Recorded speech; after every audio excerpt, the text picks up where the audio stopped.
Hello दोस्तों, नमस्कार। कैसे हैं आप सब? उम्मीद करते हैं आप सब बहुत ही अच्छे होंगे। आपका स्वागत है नया भोजपुरी ब्लॉग में। दोस्तों, आज हम सुनाने जा रहे हैं एक हवन गीत। अगर पसंद आए तो लाइक से सब्सक्राइब जरूर करें, साथ में बेल आइकन घंटी दबाना ना भूलें, ताकि जो भी वीडियो मैं अपलोड करूँ आप सब तक पहले पहुँच सके। दोस्तों, एक शेयर ज़रूर करें। आप लोग का लाड प्यार का ज़रूरत है हमें, प्लीज़ सपोर्ट करें। चलिए जी, सुनाते हैं। अगर पसंद आए तो एक कमेंट में ज़रूर बताएं हमारे कि कैसा लगा आपको। हवन की हो गई तैयारी, चले आओ पंडित पुजारी। हवन की हो गई तैयारी, चले आओ पंडित पुजारी।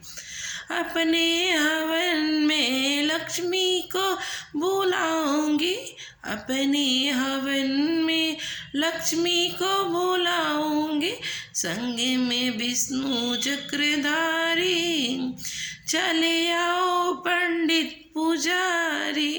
हवन की हो गई तैयारी, चले आओ पंडित पुजारी।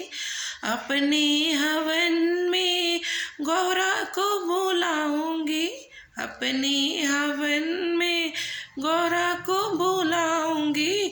संग में शंभु तिवारी, शंभु त्रिपुरारी, चले आओ पंडित पुजारी।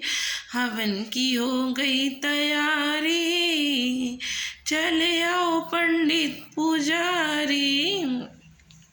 अपने हवन में सीता को बुलाऊंगी, अपने हवन में सीता को बुलाऊंगी।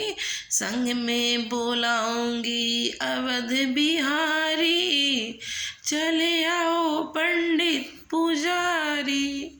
हवन की हो गई तैयारी, चले आओ पंडित पुजारी। अपने हवन में राधा को बुलाऊंगी, अपने हवन में राधा को बुलाऊंगी। संग में बुलाऊं मोहन मुराली, चले आओ पंडित पुजारी। हवन की हो गई तैयारी, चले आओ पंडित पुजारी।